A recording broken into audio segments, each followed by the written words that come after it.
You want to lie down all day. Your body feels heavy, like gravity has doubled its pull on you. Your mind feels drained, foggy, disconnected. Society calls this laziness. Your family calls it depression. Self-help gurus call it a lack of discipline. But Carl Jung discovered something that turns all of that on its head. This desire to withdraw, to rest, to lie down and do absolutely nothing. It's not weakness. It's not failure. It's your soul making a demand that the modern world refuses to understand. And ignoring it might be the most dangerous thing you can do.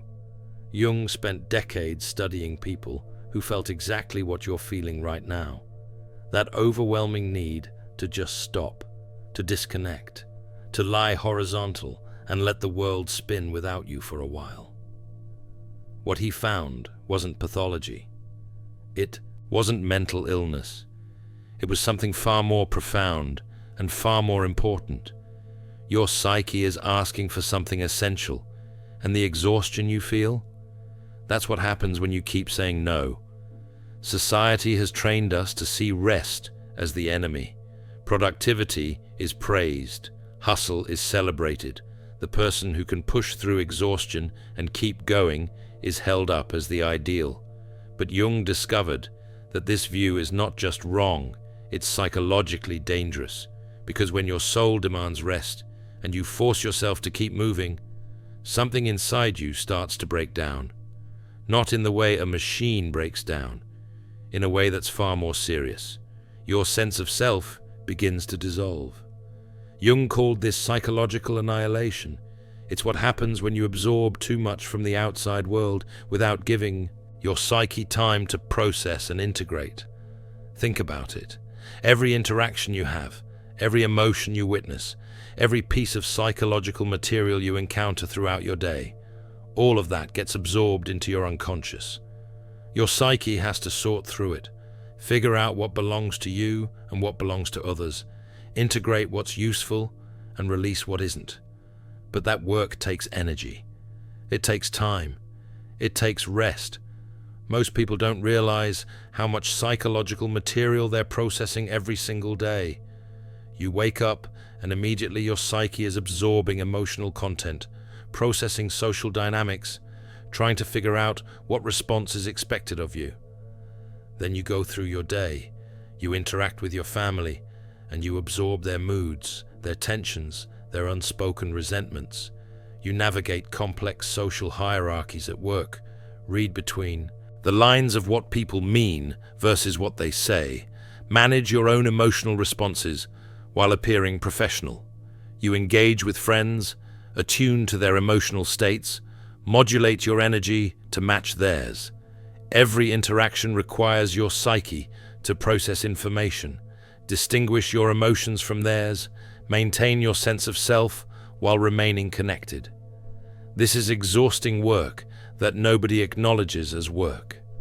We think of work as the tasks we complete, but the real work, the psychological work, is happening beneath all of that. It's the constant processing of emotional data, the perpetual navigation of social dynamics, the continuous effort of maintaining boundaries while remaining empathic.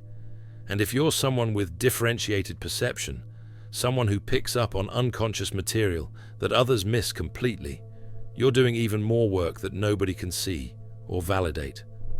When you don't, give your psyche that time, when you just keep pushing and absorbing and moving, the psychological material starts to pile up. You lose the ability to distinguish between your own emotions and the emotions you've absorbed from others. You lose touch with your own thoughts because your mind is cluttered with everyone else's psychological debris. You start to feel like you're drowning in a sea of external demands, external expectations, external energy, and your psyche, in a last desperate attempt to protect you, initiates an emergency shutdown.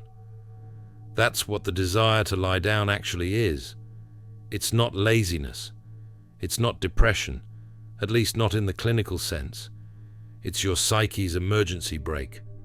Your unconscious mind recognizing that if you keep going at this pace, if you keep absorbing without processing, you will lose yourself completely.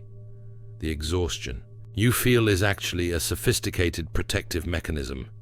Your soul is trying to save you from psychological annihilation.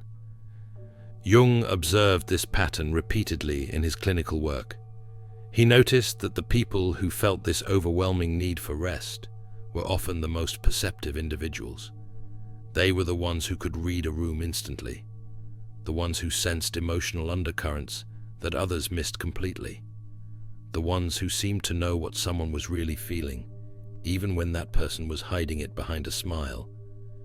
Jung called this differentiated perception, and he discovered that it came with a devastating cost. These individuals weren't just more sensitive in some vague, general way. They had developed what Jung described as a highly differentiated intuitive function. Their brains processed information at a different level than most people. They picked up on micro-expressions that flash across someone's face for a fraction of a second. They detected subtle shifts in vocal tone that reveal what someone is really feeling. They sensed the psychological atmosphere of a space within moments of entering it. They could feel the tension in a relationship before either person had consciously acknowledged there was a problem. This level of perception sounds like a gift, and in some ways it is. But Jung discovered it was also a burden that most people couldn't understand. Empaths aren't broken, they're alchemists in progress. The Alchemist's Path gives you drills, Jung-based boundaries, and 3 exclusive chapter videos to turn overwhelm into clarity. By Surreal Mind, 236-page downloadable ebook, in stock. Begin now at thesurrealmind.com, because when you can see what others cannot see, when you perceive truths that others refuse to acknowledge, you start to live in a different reality than the people around you. You're watching a completely different movie than everyone else, but you're all supposed to pretend you're seeing the same thing. And that dissonance, that constant gap between what you perceive and what others claim to perceive, is psychologically devastating. Imagine being in a family gathering where everyone is laughing and acting like everything is fine. But you can feel the rage simmering beneath your father's forced smile. You can sense the deep sadness your mother is suppressing behind her cheerful hostess routine. You can detect the resentment between siblings that nobody will name. You can perceive all of this with absolute clarity, and when you try to acknowledge it, even gently, everyone looks at you like you're crazy. They insist everything is fine. They accuse you of being negative, of creating problems, of being unable to just relax and enjoy the moment. So you learn to stay silent. You learn to pretend you don't see what you clearly see. And that act of constant self-betrayal, that perpetual denial of your own accurate perception, it eats away at you from the inside. When you can perceive things that others cannot see, when you pick up on emotional truths that others remain blind to, you exist in a different reality than the people around you. You become what Jung called an island of awareness in an ocean of unconsciousness. And that isolation is exhausting in a way that most people will never understand. You see the dysfunction in your family that everyone else pretends doesn't exist. You sense the toxicity in your workplace that everyone else has learned to ignore. You feel the collective lies that hold social groups together, the unspoken agreements to not acknowledge certain truths. And because you can see all of this, because your perception is differentiated while everyone else remains unconscious, you become a threat. Not intentionally, just by existing authentically, you threaten the collective agreements that keep everyone comfortable in their unconsciousness. This is where Jung's concept of the scapegoat phenomenon becomes crucial. He documented case after case of highly perceptive individuals who were systematically targeted by the groups they belonged to, not because they were doing anything wrong, but because their clear perception reflected back the shadow that the collective was trying to ignore. The family's dysfunction, the organization's corruption, the relationship's fundamental dishonesty. The perceptive person sees it, and just by seeing it, they become dangerous to those who need to remain blind. So what does the group do? They attack the mirror. They gaslight the perceptive person, telling them they're too sensitive, too negative, too judgmental. They blame them for creating problems that were there all along. They make the perceptive individual feel crazy for seeing what is objectively real, and the perceptive person, usually being empathic and kind, internalizes this. They start to doubt their own perceptions. They exhaust themselves trying to prove they're not the problem. They absorb the projections thrown at them, taking on guilt and shame for simply seeing clearly. Jung observed that this scapegoating follows a predictable pattern. The perceptive person notices something wrong and gently brings it up, trying to help. But the response they get is not gratitude. It's defensiveness, denial, anger. The person or group being confronted with truth they've been avoiding doesn't want to hear it. They've invested enormous energy in not seeing this thing. So they have two choices: integrate what they're being shown and face their shadow, or attack the messenger. And attacking the messenger is so much easier. They start to portray the perceptive person as the problem. She's always stirring up drama. He's too intense. She can't just let things be. Slowly, the group unites around this narrative. The perceptive person becomes the scapegoat, the repository for everything the group cannot consciously acknowledge about itself. All the dysfunction, all the shadow material that nobody wants to own, it gets projected onto the person who dared to see clearly. This is soul-crushing work, defending your reality against people who are invested in denying it, absorbing projections from people who cannot face their own darkness, maintaining your sanity in systems that require your silence to function, and eventually your psyche says enough. The desire to lie down becomes overwhelming because your soul is demanding that you stop participating in this psychological warfare. Stop defending, stop explaining, stop absorbing, just stop. But the nature of this exhaustion varies depending on your psychological type. Jung identified different forms of intuitive perception, each with its own kind of overwhelm. If you're a feeling intuitive type, you don't just observe emotions, you absorb them into your own body. You walk into a room and feel the grief someone is suppressing, the anger someone is hiding, the fear someone won't acknowledge. And you feel it as if it's your own. You can't distinguish anymore between your authentic emotions and the emotions you've taken on from others. Your nervous system is constantly processing feelings that don't belong to you, and the exhaustion is cellular. Your body literally needs to lie down because it's carrying emotional weight that isn't yours to carry. If you're a thinking intuitive type, your exhaustion comes from pattern recognition you can't turn off. You see the logical conclusions of unconscious processes that others cannot see yet. You predict the relationship failure months before it happens. You sense the career disaster before anyone acknowledges the warning signs. You understand where current patterns will lead, and you watch helplessly as people march toward outcomes you can see clearly, but cannot convince them to avoid. The burden of knowing what's coming, of seeing the patterns while everyone else remains blind to them, creates a constant low-grade anxiety that drains your energy completely. And if you're a pure intuitive type, someone whose intuition operates without a strong auxiliary function to help organize it, you live in a state of perpetual information overload. You receive vast amounts of unconscious information without adequate psychological structure to process it constructively. It's like trying to drink from a fire hose. The unconscious pours data into your awareness faster than you can possibly integrate it, and the only relief comes from complete withdrawal. You need to lie down not just to rest, but to make the flood of information stop long enough for you to remember who you are underneath it all. This is why Jung insisted that the desire to lie down is not a problem to be solved. It's a message to be honored. Your soul is not broken. Your psyche is not malfunctioning.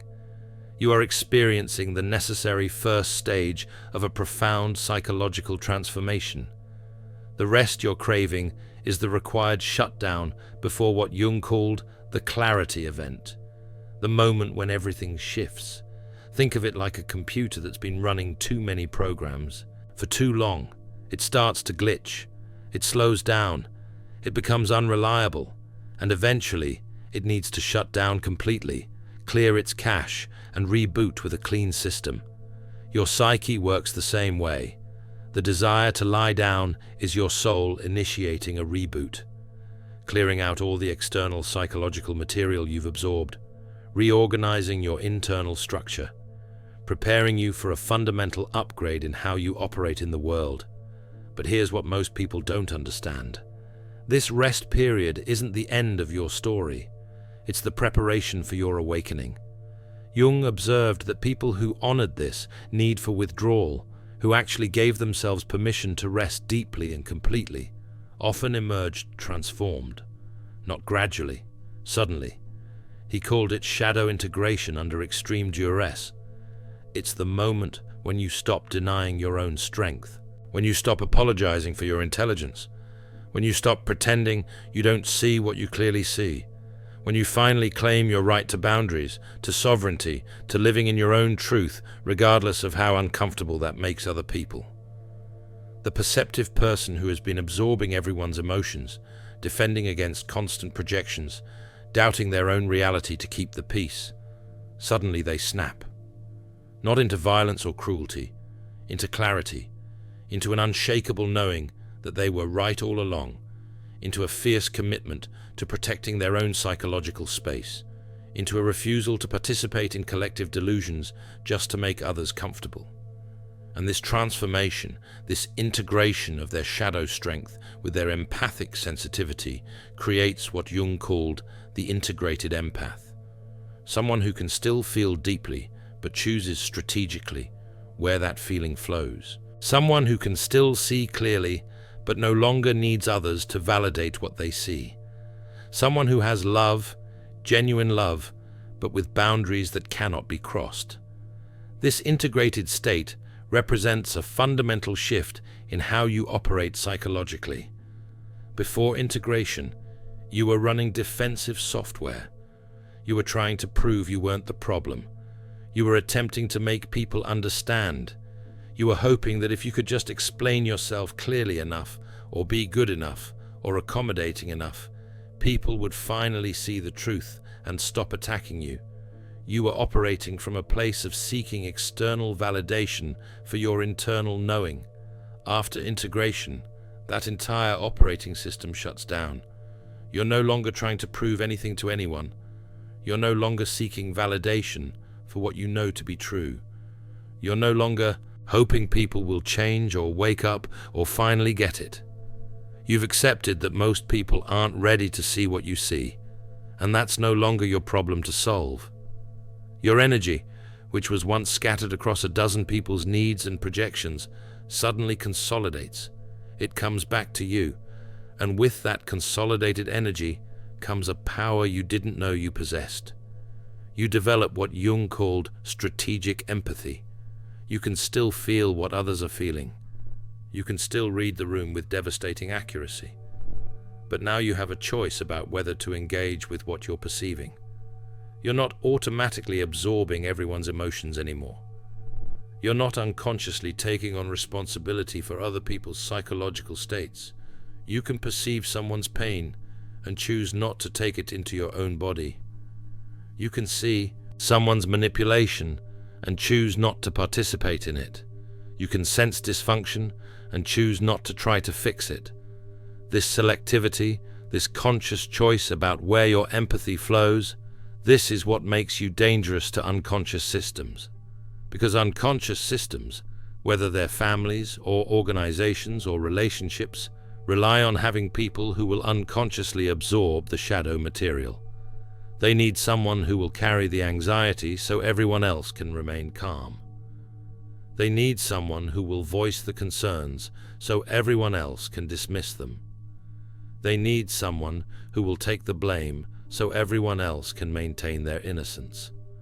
And when you stop playing that role, when you withdraw your unconscious participation, the system has to face what it's been avoiding.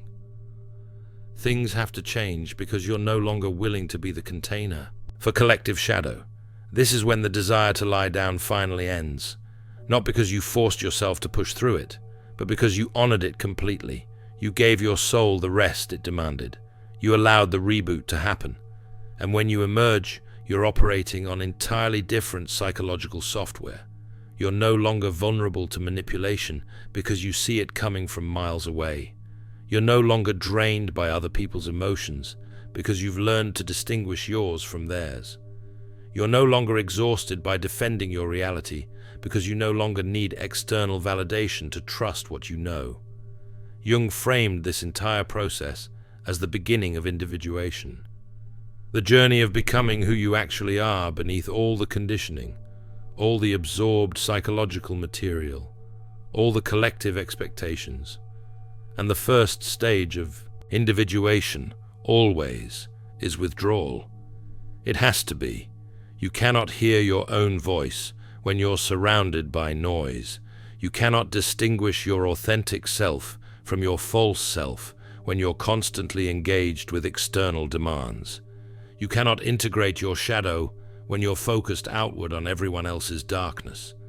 Solitude is not optional for this work. It's essential. The rest you're craving, the desire to lie down and disconnect from the world, that's your soul demanding the solitude necessary for differentiation, for figuring out what belongs to you and what you've absorbed from others, for reclaiming your psychological boundaries, for sorting through the accumulated material in your unconscious and releasing what isn't yours. This work cannot happen in action. It can only happen in stillness. In solitude, something remarkable starts to happen. At first, you might feel guilty for withdrawing. You might hear voices in your head telling you you're being selfish, lazy, antisocial. Those voices are the internalized judgments from a society that doesn't understand psychological work. But if you can sit with that guilt, if you can stay with the solitude despite the discomfort, those external voices start to quiet down. And underneath them, you begin to hear something else. Your own voice. Not the voice that's been conditioned by others' expectations. Not the voice that's trying to manage everyone's feelings. Your actual, authentic inner voice. This voice might be quiet at first. It might be tentative. It's been drowned out for so long by external noise and internal anxiety that it's learned not to speak up. But in the solitude, in the silence, it starts to emerge, and it tells you things. It tells you what you really want, not what you think you should want. It tells you what you actually feel, not what you think you should feel. It tells you what you know to be true, even when that truth is uncomfortable or inconvenient. This is differentiation happening in real time. You're separating your authentic self from the false self you constructed to survive in unconscious systems. And once you've established what belongs to you and what belongs to others, once you've reclaimed your boundaries and your authentic self, the next stage of individuation begins. Shadow integration. This is where you turn your perception inward. Instead of constantly observing everyone else's darkness, you acknowledge your own. You recognize that you contain every human quality you observe in others. The capacity for selfishness, for cruelty, for manipulation, for destructive rage. You're not acting on these qualities, but they exist within you as potentials. And the moment you acknowledge them, own them, integrate them consciously, you become complete. Shadow integration is uncomfortable work. It requires you to admit things about yourself that you'd rather deny. That you're capable of being just as selfish as the people you've judged. That you have your own capacity for cruelty, even if you express it through cold withdrawal rather than hot rage. That you've manipulated people too, maybe not overtly, but through playing the victim or withholding information or managing perceptions. That you contain darkness, just like everyone else. The difference is, you're choosing to look at it. You're choosing to own it. You're choosing to integrate it consciously, instead of projecting it onto others. And here's what Jung discovered that most people don't understand. When you own your shadow, When you acknowledge your own darkness and integrate it consciously, you don't become more harmful, you become less harmful. Because you're no longer unconsciously acting out your shadow while convincing yourself you're innocent. You're no longer projecting your darkness onto others and attacking them for qualities you refuse to see in yourself. You're no longer splitting the world into good people and bad people, with yourself firmly in the good category. You become whole, human, real, and from that wholeness, you can engage with others without judgment, without projection, without the constant need to prove your own goodness by highlighting someone else's badness. This is the psychological transformation that the rest period was preparing you for. Because once you own your shadow, you can see other people without judgment or projection.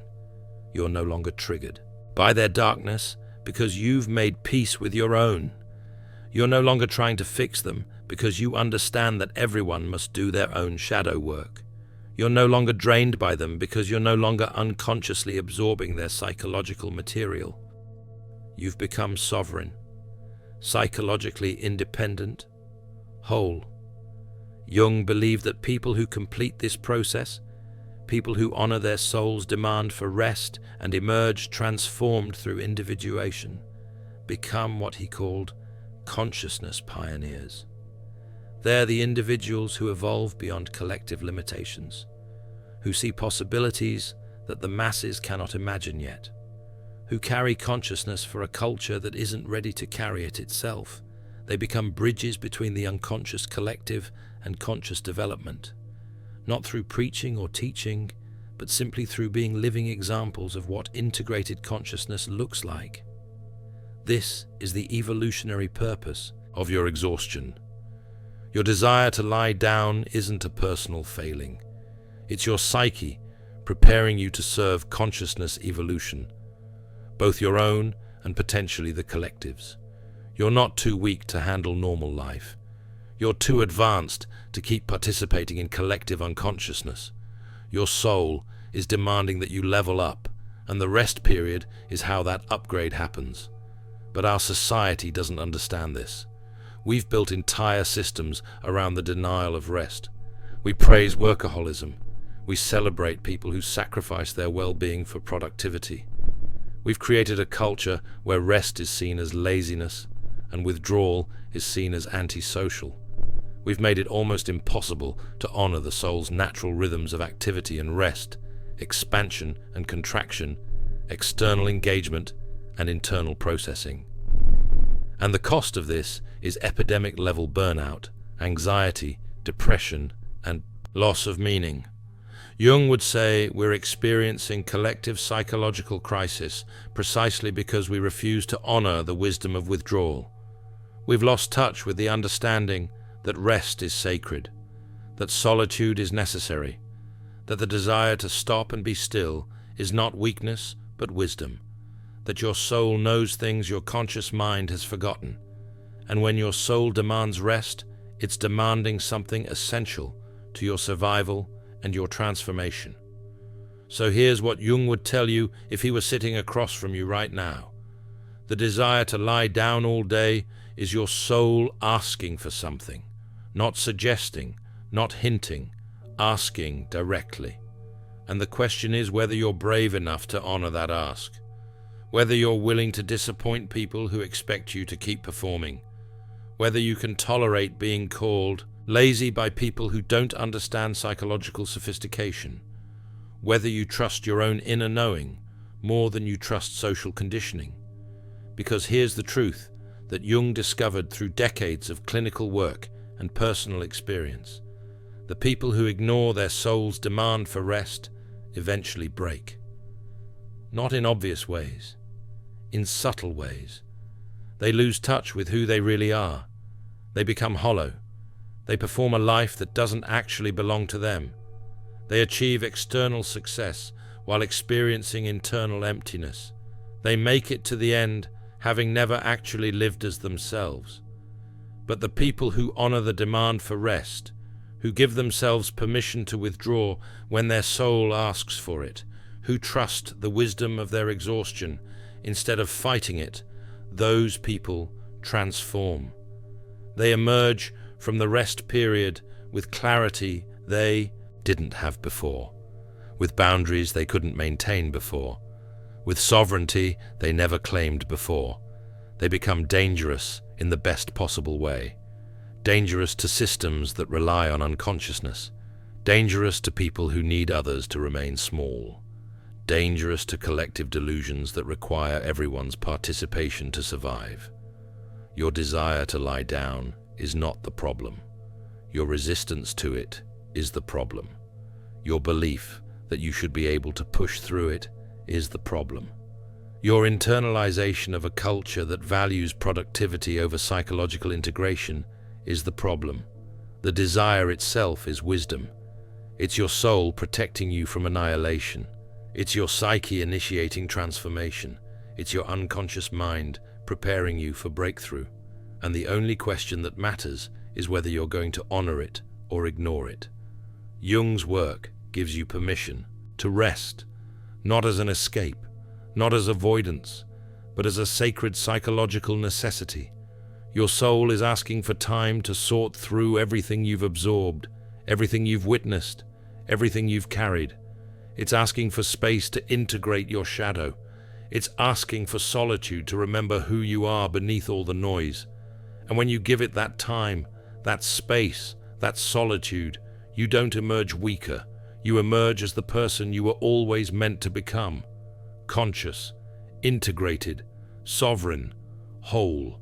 So if you're feeling that pull to withdraw, if your body is heavy with exhaustion, if your soul is screaming for rest, maybe it's time to stop fighting it. Maybe it's time to trust that your psyche knows what it needs better than any external voice telling you to push through. Maybe it's time to honor the wisdom of your own soul and let yourself lie down. Not forever, just for as long as transformation requires. Because on the other side of that rest, there's a version of you waiting. A version that's stronger, clearer, more authentic, and completely immune to the unconsciousness that used to drain you. And that version of you, that's who your soul has been asking for all along. Have you felt this overwhelming need to rest and been told it's just laziness? Share your experience in the comments. Sometimes knowing you're not alone in this makes all the difference. And if you want more insights into Jung's psychology and what it reveals about your inner world, subscribe. There's so much more to explore about the wisdom your psyche already holds. In The Alchemist's Path, perception training for empaths, you'll turn overwhelm into wisdom with practical drills, Jung-inspired boundaries, and step-by-step perception training. This guide includes 3 exclusive chapter videos to deepen each lesson. Written by Surreal Mind, 236 pages, beautifully designed 8.5 by 11 downloadable ebook. In stock now. Start your training today. Feel deeply while thinking clearly. Get The Alchemist's Path at thesurrealmind.com. Thanks for watching. See you in the next dimension.